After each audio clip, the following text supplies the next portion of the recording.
Government jobs के official YouTube channel में आप सभी का स्वागत है। जो भी अभ्यर्थी आर्मी में जॉब्स करने के इच्छुक थे उनके लिए बहुत ही बढ़िया सुनहरा मौका आ चुका है, क्योंकि इंडियन मिलिट्री द्वारा विभिन्न प्रकार पे भर्तियां जारी कर दी गई हैं, जिसमें क्वालिफिकेशंस भी कुछ ज़्यादा नहीं है। इसमें स्टेनोग्राफर की पोस्टें हैं, लोअर डिवीजन क्लर्क की पोस्ट है, लैब असिस्टेंट की पोस्ट है, लैब अटेंडेंट की पोस्टें हैं, ड्रॉट्समैन की पोस्टें हैं, सिविल मोटर ड्राइवर की पोस्टें हैं, कुक की पोस्टें हैं, सफाई वाला की पोस्टें हैं, मल्टीटास्किंग स्टाफ की और फैटिग मैन की पोस्टेज हैं। बहुत ही बढ़िया पोस्टेज इंडियन मिलिट्री कॉलेज द्वारा जारी की गई हैं। वीडियो के साथ आप एंड तक बने रहना। आपको स्टेप बाय स्टेप बताएंगे आपको कैसे अप्लाई करना है, क्या क्या इसमें शैक्षिक योग्यता, आयु योग्यता और क्या क्या इसमें वेतन रहने वाला। जो भी फ्रेंड्स हमारे चैनल पर नए आए हों, चैनल को सब्सक्राइब कर देना, साथ ही उसका बेल आइकन जरूर दबा देना, ताकि हम जो भी अपने चैनल पर नई गवर्नमेंट वैकेंसी लेके आए उसका नोटिफिकेशन सबसे पहले आप तक पहुँच पाए।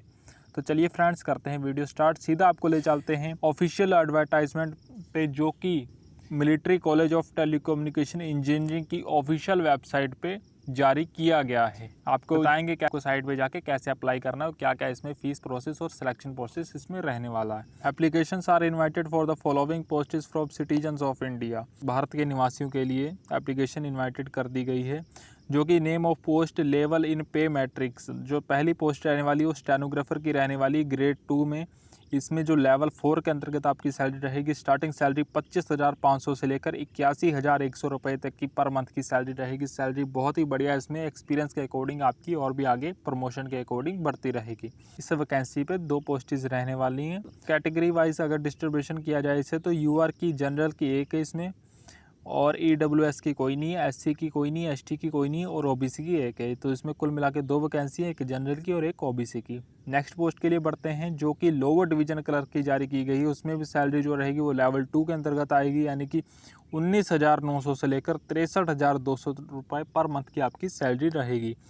जो कि नंबर ऑफ़ पोस्टेज इसमें रहने वाली हैं वो 14 नंबर ऑफ़ पोस्टेज इसमें जारी की गई हैं, जिसमें जनरल की यूआर की 7 हैं, ईडब्ल्यूएस की 2 हैं, एससी की कोई नहीं है, एसटी की 2 है, ओबीसी की 3 है। लैब असिस्टेंट की पोस्ट है तीसरे नंबर पे। इसमें लेवल 3 के अंतर्गत आपकी सैलरी रहेगी, यानी कि 21,700 से लेकर 69,100 रुपये तक की आपकी सैलरी रहेगी, यानी कि कुल मिला के 70,000 तक की आपकी पर मंथ की सैलरी रहेगी। और ऑल भी अलाउंसेस जो कि गवर्नमेंट एम्प्लॉय को मुहैया करवाए जाते हैं वो आपको आगे अलग से मिलेंगे इसमें, और ग्रेड पे डाल के आपकी सैलरी 4-5 हज़ार आपको ग्रेड पे मिलेगा और भी बढ़ेगी। इसमें जो नंबर ऑफ़ पोस्टेज रहने वाली हैं वो 2 पोस्टेज इसमें रहने वाली हैं, जो कि दोनों के दोनों सामान्य जाति के लिए हैं, जनरल के लिए है। चौथी पोस्ट है वो लैब अटेंडेंट मल्टीटास्किंग स्टाफ की है। इसमें लेवल 1 के अंतर्गत आपकी सैलरी रहेगी, यानी कि 18,000 से लेके 60,000 रुपये आपकी सैलरी रहेगी पर मंथ की। और इस वैकेंसी पे 2 पोस्टें जारी की गई हैं, सामान्य जाति जनरल की है और एक ओबीसी की है। और जो अगली वैकेंसी है वो ड्रॉट्समैन कंप्यूटर ऑपरेटर की है। इसमें लेवल 4 के अंतर्गत आपकी सैलरी रहेगी 25,500 से लेके 81,000 तक की आपकी इस पोस्ट पे सैलरी रहेगी। इसी पे एक ही पोस्ट जारी की गई है, वो भी सामान्य जाति के लिए, यानी कि जनरल के लिए एक ही पोस्ट इस वैकेंसी पे जारी की गई है। अगली वैकेंसी के लिए बढ़ते हैं, जो कि है civilian motor driver ordinary grade में। इसमें जो सैलरी रहेगी वो लेवल 2 के अंतर्गत आएगी, यानी कि 19,900 से लेकर 63,200 तक की आपकी पर मंथ की सैलरी रहेगी। इस वैकेंसी पे एक ही पोस्ट जारी की गई है, वो भी सामान्य जाति के लिए, यूआर के लिए। अगली वैकेंसी के लिए बढ़ते हैं, जो कि है कुक की। इसमें लेवल 2 के अंतर्गत आपकी सैलरी आएगी, जो कि 19,900 से लेकर 63,200 तक की आपकी पर मंथ सैलरी रहेगी। इसमें आपकी 7 पोस्टें इस वैकेंसी पर जारी की गई हैं। इसमें 5 सामान्य जाति की हैं और 2 ईडब्ल्यूएस की हैं। अगली पोस्ट के लिए बढ़ते हैं, जो कि है सफाई वाला मल्टीटास्किंग स्टाफ की पोस्ट है। इसमें लेवल 1 के अंतर्गत आपकी सैलरी रहेगी, यानी कि 18,000 से लेके 60,000 रुपये तक की आपकी पर मंथ की सैलरी रहेगी। और इसमें 6 पोस्टेज इस वैकेंसी पे जारी की गई हैं। इसमें 4 जनरल की हैं, एक ईडब्ल्यूएस की है और एक ओबीसी के लिए है। वैकेंसी के लिए बढ़ते हैं, जो कि है फैटिग मैन की। इसमें सैलरी लेवल 1 के अंतर्गत आएगी, यानी कि 18,000 से लेके 56,900 रुपये तक की आपकी सैलरी रहेगी। इसमें 2 पोस्ट इस वैकेंसी पर जारी की गई हैं। इसमें एक जनरल के लिए है, एक ईडब्ल्यूएस के लिए है। कुल इसमें 37 भर्तियाँ निकाली गई हैं इस एडवर्टाइजमेंट द्वारा, अलग अलग वैकेंसीज़ पे। आगे बढ़ते हैं, क्या क्या इसमें क्वालिफिकेशंस और पे स्केल, एज लिमिट और क्या क्या इसमें सिलेक्शन प्रोसेस रहने वाला है। जो नंबर ऑफ़ वैकेंसीज जो हैं मुहैया करवाई गई हैं, निकाली गई हैं, मिलिट्री कॉलेज ऑफ टेलीकम्युनिकेशन द्वारा जारी की गई हैं। आगे बढ़ते हैं इनकी क्वालिफ़िकेशंस के ऊपर, यानी कि शैक्षिक योग्यता के ऊपर। जो पहली वैकेंसी है स्टेनोग्राफर ग्रेड 2 की, इसमें जो क्राइटेरिया रहने वाला है वो 12th पास और qualified from a recognised board और यूनिवर्सिटी, यानी कि 12वीं पास होना चाहिए आपकी किसी मान्यता प्राप्त यूनिवर्सिटी या बोर्ड द्वारा। स्किल टेस्ट जो होना है आपका वो 10 मिनट्स का होना है डिक्टेशन का। 10 मिनट्स 80 वर्ड पर मिनट की आपकी डिक्टेशन होनी है। ट्रांसक्रिप्शन जो होनी है वो 50 मिनट इंग्लिश में, 65 मिनट हिंदी में ऑन कंप्यूटर पे, यानी कि आपको कंप्यूटर में टाइपिंग स्पीड आपकी अच्छी खासी होनी चाहिए। किसी भी कंप्यूटर कोर्स का पासिंग सर्टिफिकेट इसमें नहीं मांगा गया, खाली आपको कंप्यूटर नॉलेज होनी चाहिए, वो भी आपकी टाइपिंग स्पीड अच्छी होनी चाहिए। अगली पोस्ट के लिए बढ़ते हैं जो कि है लोअर डिवीजन क्लर्क की। इसमें जो शैक्षिक योग्यता मांगी गई है वो 12th pass from recognised board और यूनिवर्सिटी, 12वीं पास किसी मान्यता प्राप्त बोर्ड यूनिवर्सिटी द्वारा होनी चाहिए। टाइपिंग स्पीड जो होनी चाहिए आपकी 5 words per minute in English on computer और typing speed of 30 words per minute in Hindi on computer. 30 यानी कि आपकी 35 वर्ड पर मिनट इंग्लिश में होनी चाहिए स्पीड, और 30 वर्ड्स पर मिनट हिंदी में होनी चाहिए। तो अगली पोस्ट के लिए बढ़ते हैं। लैबोरेटरी असिस्टेंट की पोस्ट है। इसमें जो higher secondary certificate with physics and chemistry, यानी कि आपकी 12th पास होनी चाहिए फिजिक्स और केमिस्ट्री, यानी कि साइंस स्ट्रीम के साथ आपकी 12वीं पास होनी चाहिए। लैबोरेटरी असिस्टेंट के लिए यही बस इसमें शैक्षिक योग्यता मांगी गई है। इसमें क्वालिफिकेशन जो मांगा गया डिज़ायरेबल है, एक्सपीरियंस चाहिए, लैब से रिलेटेड आपका एक्सपीरियंस हल्का फुल्का होना चाहिए। और लैब अटेंडेंट की जो पोस्ट है आगे एमटीएस में, इसमें इसेंशियल जो मांगा गया मैट्रिकुलेशन पास होना चाहिए आपका, मैट्रिकुलेशन यानी कि 10वीं पास होना चाहिए किसी मान्यता प्राप्त बोर्ड द्वारा। और इसमें जो एक्सपीरियंस मांगा गया है वो आपकी convergent duties of lab attendant with 1 year experience in the trade, आपका 1 साल में एक्सपीरियंस होना है, 1 साल का एक्सपीरियंस लैब में होना चाहिए किसी भी पोस्ट पे। अगर आपने प्राइवेट में भी अगर आपने लैब में काम कर रखा है तो वो भी एज ए एक्सपीरियंस आपका चल जाएगा। सो फ्रेंड्स, एक्सपीरियंस की कोई बड़ी बात नहीं होती है। एक्सपीरियंस इसमें ये ज़रूरी नहीं है कि किसी गवर्नमेंट इंस्टीट्यूशन का ही होना चाहिए, किसी भी प्राइवेट इंस्टीट्यूशन का अगर आपके पास एक्सपीरियंस है तो वो भी बिल्कुल इसमें माना जाएगा सही। अगली पोस्ट के लिए बढ़ते हैं जो कि है ड्रॉट्समैन कंप्यूटर ऑपरेटर की पोस्ट है। इसमें मैट्रिकुलेशन मांगा गया है, 10वीं पास मांगा गया है आपका, और डिप्लोमा इन कंप्यूटर एप्लीकेशन और equivalent certificate from recognised technical institution, आपका डिप्लोमा होना चाहिए कंप्यूटर एप्लीकेशन में, चाहे वो CCC हो चाहे वो CCC+ हो, कोर्स सर्टिफिकेट आपके पास होना चाहिए डिप्लोमा का, और 10th पास आपकी इसमें शैक्षिक योग्यता मांगी गई है लैब इसमें ड्रॉट्समैन कंप्यूटर की पोस्ट में। आगे बढ़ते हैं अगली पोस्ट के लिए जो कि है सिविलियन मोटर ड्राइवर ऑर्डिनरी की पोस्ट है।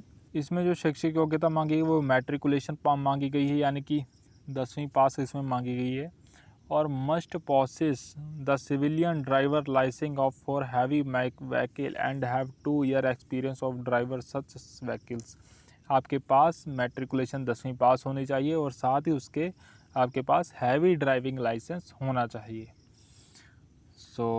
अगली पोस्ट के लिए बढ़ते हैं जो कि है कुक की। इसमें 10वीं पास मांगी गई किसी मान्यता प्राप्त बोर्ड द्वारा, और must have knowledge of Indian cooking and probationary in trade, आपको कुकिंग की हल्की फुल्की नॉलेज होनी चाहिए। अगले पोस्ट के लिए बढ़ते हैं जो कि है सफाई वाला MTS की पोस्ट है। इसमें जो शैक्षिक योग्यता मांगी है वो भी 10वीं मांगी गई है, 10वीं पास किसी मान्यता प्राप्त बोर्ड द्वारा होनी चाहिए। और इसमें जो डिज़ायरेबल मांगा गया है convergent with the duties of सफाई वाला with 1 year experience in the trade, सफाई में 1 साल का एक्सपीरियंस आपको होना चाहिए। अगर आपने सफाई का काम कहीं भी अगर किया हुआ तो उसमें आपको 1 साल का आप दस्तावेज, आप कहीं भी अगर आपने काम किया तो वहाँ से आप 1 साल का अपना दस्तावेज बनवा सकते हो एज अ एक्सपीरियंस। अगली पोस्ट के लिए बढ़ते हैं जो कि है फैटिगमैन की पोस्ट है। इसमें भी 10वीं पास किसी मान्यता प्राप्त बोर्ड द्वारा मांगी गई है। इसमें भी आपकी duties of fatigueman with 1 year experience, आपकी फैटिगमैन की पोस्ट पे आपने काम कर रखा है तो उसमें आपका 1 साल का इसमें एक्सपीरियंस उस पोस्ट पे मांगा गया है। और जो आयु सीमा रहने वाली यानी कि एज लिमिट रहने वाली है वो इन विभिन्न पोस्ट्स पे जो रहने वाली है 18 साल से लेकर 25 साल तक के अभ्यर्थी for the post of stenograph grade 2 lower division clerk, सफाई वाला MTS, fatigue man, lab attendant MTS, cook commerce, lab assistant and draughtsman, computer operator की पोस्ट इस पे मांगी गई हैं। इन सभी के सभी पोस्ट इस पे जो 18 साल से 25 साल तक के अभ्यर्थी हैं वो इन विभिन्न पदों के लिए अप्लाई कर सकते हैं। और इसमें जो 18 से 27 साल तक की आयु for the post of civilian motor driver की जो पोस्ट है उस पर दो साल की इसमें अतिरिक्त छूट दी गई है, यानी कि इसमें 27 साल तक के अभ्यर्थी इस पोस्ट के लिए अप्लाई कर सकते हैं। जो रिलैक्सेशन इन एज लिमिट में आयु में जो छूट दी के जाति के हिसाब से, कास्टिस के हिसाब से, तो वो SC ST कैंडिडेट्स के लिए जो छूट दी जाएगी 5 साल की छूट दी जाएगी कैटेगरीज वाइज। सो जो OBC कैंडिडेट्स के लिए दी जाएगी वो layer only applying in the candidate by 3 years की इसमें OBC कैटेगरी के लिए छूट दी जाएगी। गवर्नमेंट सर्वेंट है, अगर आप किसी में गवर्नमेंट इंस्टीट्यूट में आपने काम कर रखा है तो आप गवर्नमेंट के जो रूल है उसके अंतर्गत आपको छूट दी जाएगी। The crucial date for determining the age limit shall be last date of receipt of application, यानी कि अगर जो भी ये जिसकी एज जो लिमिट जो काउंट होगी वो जब भी ये एडवर्टाइजमेंट जारी किया है उस दिन से आपकी काउंट की जाएगी। जो आयु में छूट दी जाएगी वो उन्हीं को दी जाएगी जो valid certificate of caste category, आप अपनी जाति प्रमाण पत्र आपके पास सही जिस बंदे के पास है उसी को आयु में छूट दी जाएगी। और जो फीस रहने वाली है वो cross Indian postal order IPO DD of value of रेस 50 rupees only for each application in favour of commandant military college of telecommunication engineering, यानी कि जो आपको फ़ीस जमा करनी है वो IPO के थ्रू करनी है। क्रॉस इंडियन पोस्टल ऑर्डर द्वारा आपको DD 50 रुपये आपको इन favour of commandant military college of telecommunication engineering पे आपको जमा करनी है। एप्लीकेशन फ़ीस नॉट रिफंडेबल, आपने एक बार भी जब फीस जमा कर दो आपको वापस नहीं मिलेगी, सोच समझ के आपको इस फॉर्म के लिए अप्लाई करना है। फ़ीस कोई बहुत ज़्यादा नहीं, 50 रुपीज़ ओनली जनरल कैटेगरी के लिए। जो फोटोग्राफ्स है 7 recent passport size self attested photographs not more than 3 months old are to be affixed on the space marked on the application form and admit card. आपका जो photo होगा वो passport size photo होगा। आपका offline form है, या पूरी तरह से आपको ऑफलाइन अप्लाई करना है। DD पोस्ट के थ्रू आपको इनके ऑफिशियल एड्रेस पे सेंड कर देना है भरकर। वो IPO के थ्रू फीस भी आपको DD के थ्रू इनके ऑफिशियल एड्रेस पे जमा कर देनी है, commandant military college of telecommunication engineering पे। और इसमें जो फ़ोटो आपका होना चाहिए वो 7 साल से ज़्यादा पुराना नहीं होना चाहिए, पासपोर्ट साइज फ़ोटोग्राफ होना चाहिए। और जो भी आपके एप्लीकेशन ऑफलाइन एप्लीकेशन फॉर्मेट ऊपर जो बना होगा उसी में आपको अटैच करना है, जहाँ पे आपका डिब्बा साइड बना होगा। और एडमिट कार्ड के नीचे एक आएगा, जो लास्ट पेज होगा वो एडमिट कार्ड का होगा, वहाँ पे भी आपको पासपोर्ट साइज सेम फ़ोटोग्राफ वहाँ पे भी लगाना है। जो क्लोजिंग डेट रहने वाली है वो 45 days from the date of publication of advertisement, 52 days from the date of publication advertisement for the candidate of Assam, Meghalaya, Arunachal Pradesh, Nagaland, Tripura, Jammu and Kashmir division, Himachal Pradesh, Lahaul Spiti district, Chamba, Pangi, Andaman and Nicobar, Lakshadweep. यानी कि जब भी आपको अप्लाई करने की जो अंतिम उसके जारी होने के बाद 45 दिन तक आते हो, इन स्टेट से आते हो, असम, मेघालय, अरुणाचल प्रदेश से आते हो, नागालैंड वगैरह से आते हो, जम्मू एंड कश्मीर, हिमाचल प्रदेश से आते हो, तो आपको अतिरिक्त छूट दी जाएगी। एप्लीकेशन एडवर्टाइजमेंट जारी होने के बाद 52 दिन तक आप इसके लिए अप्लाई कर सकते हो, उससे ज़्यादा आप अप्लाई नहीं कर सकते हो। आमतौर पर 45 दिन तक आप अप्लाई कर सकते हो। ये जो ऊपर छूट दी गई है 7 दिनों की, वो इन फॉलोइंग स्टेट्स के लिए दी जाएगी। स्कीम ऑफ एग्जामिनेशन रहने वाली for the post of steno grade 2 की एग्जामिनेशन जो स्कीम रहेगी वो examination will consist of written test tier 1 and skill test tier 2। The commandant MCTE reserve the right to add an additional tier in the scheme of examination. 2 tier में आपका examination होना है। पहले tyre में examination आपका written test होगा, दूसरे tyre में आपका स्किल टेस्ट किया जाएगा। रिटन टेस्ट में जो क्वेश्चन आएंगे वो रिटन टेस्ट में कंप्राइज 3 पार्ट्स, आपको 3 पार्ट्स में ये रिटन टेस्ट आपका डिवाइड होगा, जिसमें कि इंग्लिश हिंदी से द क्वेश्चन पेपर जो होगा वो दोनों लैंग्वेज आपको मुहैया करवाया जाएंगे, इंग्लिश में भी और हिंदी। आपका रिटन टेस्ट जो होना वो 3 सब्जेक्ट होंगे इसमें, जिसमें कुल तीनों के ऐड करके 120 मिनट का ये होगा। और तीनों सब्जेक्ट जो हैं वो इस तरह से जनरल इंटेलिजेंसी एंड रीजनिंग से रिलेटेड पहला पेपर होगा आपका। इसमें 50 क्वेश्चंस पूछे जाएंगे, वो भी 50 मार्क्स के होंगे। और दूसरा पेपर जो होगा वो जनरल अवेयरनेस का होगा, इसमें भी 50 मार्क्स के क्वेश्चंस पूछे जाएंगे और 50 क्वेश्चंस इसमें भी होंगे। और तीसरा पेपर जो होगा इंग्लिश लैंग्वेज एंड कॉम्पिटिशन का होगा, इसमें 100 क्वेश्चंस होंगे और 100 मार्क्स के वो भी होंगे। नेगेटिव मार्किंग ऑफ 0.25 पर wrong answer will be deducted. आप अगर एक भी रॉन्ग आंसर तो आपकी 0.25 मार्क्स एक रॉन्ग आंसर पे आपका कट जाएगा। हो जाए टायर 2 का एग्जाम होना है, स्किल टेस्ट होना है। Candidate who obtain the qualifying marks in the examination as be prescribed by the commandant only be called for skill test। आप जो भी कैंडिडेट पहले टायर को एग्ज़ाम को पास करेगा वही कैंडिडेट टायर 2 स्किल टेस्ट के लिए बुलाया जाएगा। और जो अगली पोस्ट है for the post of LDC यानी कि लोअर डिवीजन कलर की पोस्ट है, इसमें examination will consist of written test tier 1, test tier 2 and typing test tier 3।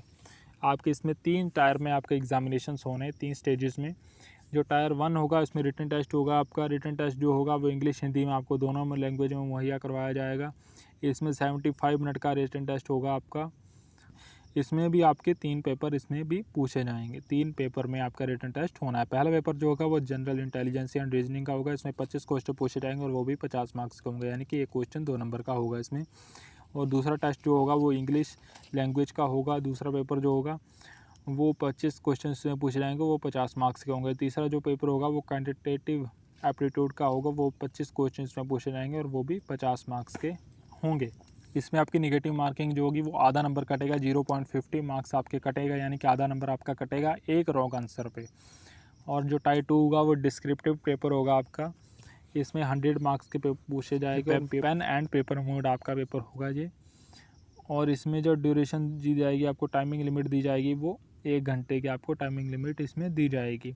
कॉम्प्राइटिंग आपको ऐसे करना है, इसमें 100 से 250 वर्ड्स का ऐसे रहेगा।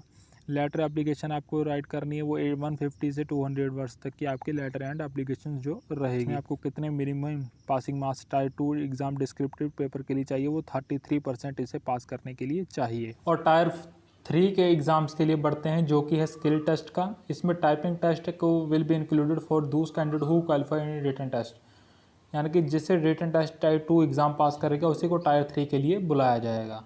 इसमें भी इंग्लिश और हिंदी में दोनों में आपका पेपर आना है। इसमें जो आपकी स्पीड टेस्ट किया जाएगा, 35 वर्ड्स इंग्लिश में होनी चाहिए आपकी टाइपिंग स्पीड्स, 30 वर्ड्स की हिंदी में होनी चाहिए। 10 मिनट्स इसमें टेक्स्ट पैसेज के लिए दिए जाएंगे। आगे बढ़ते हैं। और इन चारों स्टेजेस टायर के नंबर आने के बाद आपका सिलेक्शन होना है। आगे बढ़ते हैं अगली वैकेंसी के लिए, जो कि इसमें एग्जामिनेशन प्रोसेस क्या रहने वाली है। जो नेक्स्ट पोस्ट है वो है सफाई वाला MTS की एंड लैब अटेंडेंट MTS की। दोनों की जो एग्जामिनेशन प्रोसेस है वो आपको बताने जा रहे हैं। इसमें written examination will consist of tier 1 objective type paper and tier 2 descriptive test. 2 tier में, 2 स्टेजेस में आपका एग्जामिनेशन होना है, टायर 1 और टायर 2। टायर 1 में ऑब्जेक्टिव टाइप के क्वेश्चन आएंगे और टायर 2 में डिस्क्रिप्टिव टाइप के क्वेश्चन पूछे जाएंगे। टायर 1 में जो रिटन टेस्ट होना है वो 4 पार्ट्स में डिवाइड होगा, जिसमें भी क्वेश्चन पेपर जो होगा जनरल इंग्लिश में आपका आएगा, इंग्लिश और हिंदी में। समय की लिमिट जो रहेगी वो 120 मिनट आपको समय टाइमिंग दी जाएगी। इसमें पार्ट 1 जो जनरल इंटेलिजेंस से रिलेटेड क्वेश्चन आएंगे, न्यूमेरिकल एप्टीट्यूड से रिलेटेड क्वेश्चन आएंगे, जनरल इंग्लिश से रिलेटेड और जनरल अवेयरनेस से रिलेटेड क्वेश्चन पूछे जाएंगे। इसमें नेगेटिव मार्किंग जो रहेगी 0.25 मार्क्स आपका एक रॉन्ग आंसर पे कटेगा। टायर 2 में आएंगे वो short essay, letter in English और any language included in the 8th schedule of the constitution. आपको ऐसे लिखना है, ऐसे और लेटर इंग्लिश में और एनी लैंग्वेज जो कि 8th स्टैंडर्ड में आपकी रह चुकी है। इसमें भी 50 मार्क्स का इसमें आएगा और ड्यूरेशन आपको 30 मिनट्स की दी जाएगी इसमें टायर 2 के एग्जामिनेशन के लिए। इसके बाद आपकी मेरिट लिस्ट तैयार की जाएगी, जिसके अकॉर्डिंग आपका आगे सिलेक्शन होना है। अगली पोस्ट के लिए बढ़ते हैं, जो कि है for the civilian motor driver order grade की पोस्ट है एंड लैब असिस्टेंट टेक्नीशियन की और ड्रॉट्समैन की और फैटिग मैन और कुक की। सभी की जो एग्जामिनेशन प्रोसेस है वो आपको इकट्ठी बताने जा रहे हैं।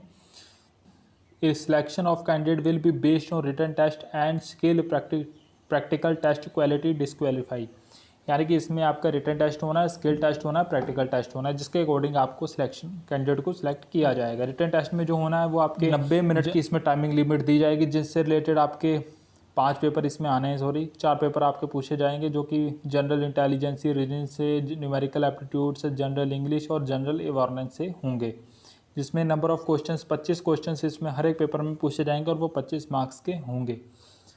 और इसमें 0.25 मार्क्स की नेगेटिव मार्किंग होगी, एक आपका कटेगा एक रॉन्ग आंसर पे। स्किल टेस्ट जो होगा, प्रैक्टिकल टेस्ट होना है वो आपका those candidate who qualify written test, यानी कि जो रिटन टेस्ट को पास करेगा टायर 1 को, वही टायर 2 स्किल टेस्ट के लिए और प्रैक्टिकल टेस्ट के लिए बुलाया जाएगा। इनके बाद आपकी मेरिट लिस्ट तैयार की जाएगी, जिसके अकॉर्डिंग आपका आगे सिलेक्शन होना है। Important instructions to the applicant. In case of candidate wishes to apply for the more than one post, separate application should be filled for every post applied by the candidate. अगर आप दो विभिन्न पदों के लिए इनमें अप्लाई करना चाहते हैं तो आपको अलग अलग से अप्लाई करना पड़ेगा, यानी कि आपको एक पोस्ट के लिए एक फॉर्म भरना है। अगर आप 2-3 पोस्ट के लिए इकट्ठा अप्लाई करना चाहते हैं तो आपको उतने ही फॉर्म भरे जाएंगे अलग अलग से। So all the candidate will B being attached with the application should self-attested the candidate. And candidate who belong to SC/ST category and applying for UR posts for their category will not be given any concession and will require to pay Rs 50 as mentioned at para 4. However, SC/ST candidate applying in their category are exempt to pay the fees and are eligible to concession as per government rules in vogue.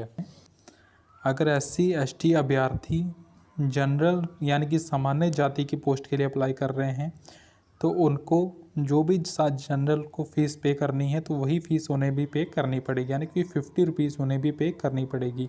अगर वो अपनी ही category में के लिए apply कर रहे हैं, यानी कि SC/ST की पोस्ट के लिए अप्लाई कर रहे हैं, तो उनको कोई भी फ़ीस जमा नहीं करनी है। अगर आपको सीधी बताएं कि अगर किसी भी वैकेंसी पे कोई भी SC/ST की पोस्ट नहीं है तो वो जनरल की पोस्ट है, तो अगर वो जनरल के लिए अप्लाई कर रहे हैं तो उनको जो फ़ीस जनरल को पे करनी है 50 रुपीज़, जनरल और OBC को वही फ़ीस उन्हें भी पे करनी पड़ेगी। अगर वो अपनी ही किसी वैकेंसी पे अप्लाई कर रहे हैं जिस पे SC/ST की पोस्ट है तो उन्हें फिर कोई भी फ़ीस जमा नहीं करनी है। एप्लीकेशन फॉर्म के साथ आपको सारे के सारे अपने दस्तावेज अटैच करने हैं, चाहे वो कोई भी अपना 12th पास 10th पास जो भी इसमें रिक्वायरमेंट मांगी गई हैं, सारे के सारे दस्तावेज आपको अटैच करके फॉर्म के साथ फिर आपको पोस्टल एड्रेस पे सेंड कर देने हैं। तो आपके सामने आ चुका है एप्लीकेशन फॉर्म, जिसका कि हमने लिंक भी आपको डिस्क्रिप्शन बॉक्स में अवेलेबल करवा रखा है। आप डायरेक्टली उस लिंक के थ्रू आप उनके ऑफिशियल वेबसाइट पे पहुंचोगे, जिससे आप वहां से एप्लीकेशन फॉर्म डाउनलोड करके फिलअप करके इसके लिए अप्लाई कर सकते हो। तो यह पूरी तरह से ऑफलाइन फॉर्म है। सबसे पहले pro forma of application for office use only, ऊपर आपको ऑफिस यूज़ है, रजिस्ट्रेशन नंबर आपका ऑफिस वाले यूज़ करेंगे वही डालेंगे। Application for the post of, आप किस पोस्ट के लिए अप्लाई कर रहे हैं तो उसका आपको आगे डैश के भरनी है। डेटेड के आगे आपको डेट भरनी है। पासपोर्ट साइज़ जो फ्रेम बना हुआ उसमें आपको फ़ोटो लगानी है अपने पासपोर्ट साइज़ की। नीचे आपका फुल नेम लिखना है ब्लॉक लेटर्स में, as written in 10th class आपका सर्टिफिकेट पे जो लिखा वही आपको लिखना है। फादर नेम हस्बैंड नेम आपको लिखना है नीचे। डेट ऑफ बर्थ डालनी है 10th सर्टिफिकेट के हिसाब से, डेट मंथ और year, age on last date receipt of application, age आपको डालनी है। कैटेगरी आप किस कैटेगरी से आते हो वो आपको डालनी है। वहाँ पे category in which applied for you, किस कैटेगरी के लिए अप्लाई कर रहे हैं, UR की पोस्ट है उसके लिए या SC/ST के लिए, तो वहाँ पर आपको डालनी है। अगर आप एक्स सर्विस में रह चुके हैं तो आपने कितने साल काम कर रखा है इस पर तो आपको वो लिखना है। फिजिकली हैंडीकैप्ड है तो वो आपको लिखना है यहाँ पे। नेशनलिटी आपकी डालनी है, रिलीजन डालना है, एड्रेस डालना है पिन कोड के साथ आपको, with nearest railway station block letters, आपको नियरेस्ट रेलवे स्टेशन का भी यहाँ पे डालना है।